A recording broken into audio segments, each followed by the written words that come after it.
Baiklah, pada kali ini saya Nur Syazwina dan rakan saya Arifah Hanina akan membentangkan RPH dan modul inovasi. Bagi subjek tingkatan 5 dalam bab 2 nutrisi dan teknologi makanan, dalam pengkhususan tajuk 2.5 kaedah dan bahan dalam pemprosesan makanan. Seterusnya, rancangan pengajaran harian. Untuk maklumat anda, kelas 5A Amanah mempunyai bilangan pelajar seramai 30 orang. Manakala tarikh jangkaan pembelajaran dirancang pada 26 hari bulan 5 2025 dalam tempoh 60 minit.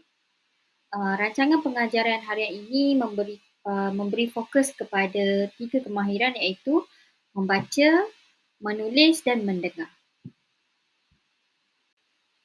Kali ini saya akan membentangkan kandungan di bawah standard kandungan iaitu 2.5 teknologi pemprosesan makanan. Melalui topik ini, pelajar akan mencapai 3 standard pembelajaran utama iaitu yang pertama 2.51. Pelajar dapat menjelaskan maksud teknologi pemprosesan makanan iaitu proses menggunakan pelbagai teknik dan peralatan untuk mengubah bahan mentah kepada makanan yang lebih tahan lama, selamat dan mudah digunakan. Yang kedua, 2.52, pelajar akan menyatakan jenis-jenis kaedah pemprosesan makanan, contohnya kaedah haba iaitu memasak atau penguapan, penyejukan, pembekuan, pengeringan, pengetinan serta penggunaan bahan pengawet. Yang ketiga, 2.53, pelajar dapat menilai kelebihan dan kelemahan kaedah-kaedah seperti yang saya sebut pada poin 2.52. Contohnya, penyejukan. Walaupun kaedah penyejukan dapat mengekalkan kualiti makanan, ia mungkin memerlukan kos yang tinggi pada kos penyimpanan. Sebaliknya, kaedah pengeringan lebih mudah dan menjimatkan, tetapi ia boleh mengubah rasa dan tekstur makanan.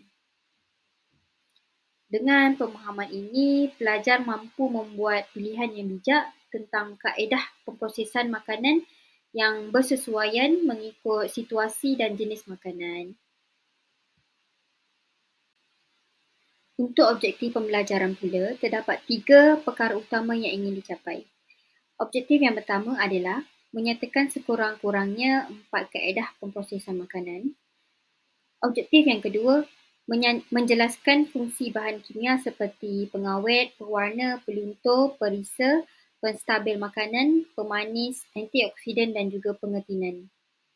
Objektif yang ketiga adalah menilai impak penggunaan bahan kimia dalam proses makanan terhadap kesihatan manusia. Walaupun bahan-bahan ini adalah penting dalam industri pemakanan, penggunaan secara berlebihan atau tanpa kawalan boleh membawa kesan yang negatif kepada kesihatan tubuh manusia seperti sakit alahan, kerosakan buah pinggang atau risiko penyakit kronik. Dengan memahami ketiga-tiga objektif ini, kita akan dapat melihat dengan lebih jelas bagaimana bahan kimia digunakan dan bagaimana ia boleh mempengaruhi kualiti serta keselamatan makanan. Dalam proses pengajaran, terdapat kriteria kejayaan yang dilihat. Yang pertama adalah, adakah pelajar dapat menyelaraikan dan menerangkan kaedah pemprosesan makanan? Yang kedua adalah, adakah pelajar dapat mengenal pasti dan menjelaskan fungsi bahan kimia dalam proses pemprosesan makanan? Dan yang ketiga, adakah pelajar dapat membincangkan akan kesan penggunaan bahan kimia terhadap kesihatan tubuh? Assalamualaikum warahmatullahi wabarakatuh. Nama saya Arifah Hanina, nombor matrik saya P159148 dan saya akan teruskan pembentangan. Fokus saya adalah kepada langkah pengajaran RPH 2.5. Yang pertama sekali kita ada slide induksi akan dijalankan selama 5 minit dan fokusnya adalah kepada pengenalan kepada pemprosesan makanan. Aktiviti di dalam langkah pengajaran ini adalah Pertama sekali, guru akan kaitkan kepada pembelajaran hari ini iaitu kaedah dan bahan kimia dalam pemprosesan makanan. Guru akan menayangkan 2 gambar, satu gambar ikan segar, satu gambar sardin dalam tin. Kemudian guru akan bersoal jawab, apa beza dua makanan ini? Kenapa satu boleh tahan lebih lama? Saya teruskan dengan langkah 1. Langkah 1 akan dijalankan selama 15 minit dan fokus utama adalah kaedah pemprosesan makanan. Guru akan tayangkan video animasi tentang kaedah pemprosesan, contohnya pengeringan, penyucut bekuan, pengertinan, penyampaian dan penyinaran. Kemudian guru akan bentang slide dan jelaskan fungsi setiap kaedah serta contoh makanan. Sambil-sambil tu, murid akan mencatat maklumat penting dalam nota ringkas. Kemudian guru akan bertanya, kaedah mana paling kamu biasa lihat? Soalan reflektif seperti kaedah mana kamu biasa lihat tersebut akan mendorong hubungan pelajar dengan dunia sebenar mereka. Okey. Saya teruskan lagi dengan langkah kedua, juga dijalankan selama 15 minit dan fokus kita kali ini adalah pada bahan kimia dalam pemprosesan makanan.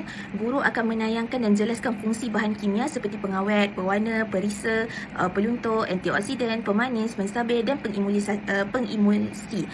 Kemudian murid akan isikan peta buih secara individu atau kumpulan.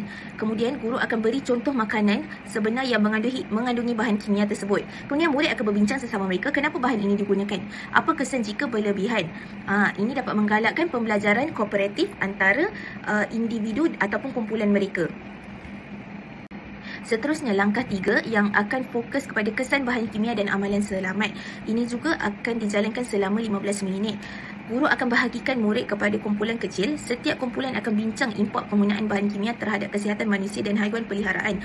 Kemudian pelajar kongsi hasil ini di dalam Padlet. Link akan diberikan ataupun QR akan diberikan kepada pelajar sama ada melalui slide ataupun kertas. Kemudian guru akan bantu murid membuat kesimpulan tentang kepentingan pemilihan makanan selamat. Kegunaan Padlet tersebut akan membantu pelajar untuk berkongsi idea secara lebih terbuka. Alternatif lain, jika tiada ataupun ada masalah internet, kita boleh menggunakan kertas semajung. Akhir sekali kita ada penutup yang akan dijalankan selama 5 minit dan fokus kita adalah kepada rumusan dan penilaian. Guru akan minta murid hasilkan exit tiket. Di dalam exit tiket tersebut, pelajar perlu menulis satu kaedah pemprosesan makanan, satu bahan kimia, satu kesan atau manfaat. Kemudian beberapa pelajar berkongsi jawapan mereka. Guru perlu menyimpulkan pelajaran hari ini dan kemudian memberi pujian sebagai galakan kepada pelajar. Apa justifikasi pemilihan aktiviti untuk langkah pengajaran RPH 2.5 ini? Yang pertama sekali, kita ada penggunaan visual dan multimedia yang dijalankan dalam langkah 1 dan langkah 2. Ia selaras dengan teori pembelajaran kontekstual dan dua coding teori. Ia dapat membantu pelajar memahami perbezaan antara makanan segar dan proses serta kaedah pemprosesan dengan jelas dan konkret. Yang kedua, kita ada perbincangan kumpulan. Contohnya tadi penggunaan Padlet ataupun kertas mahjong jika tiada internet.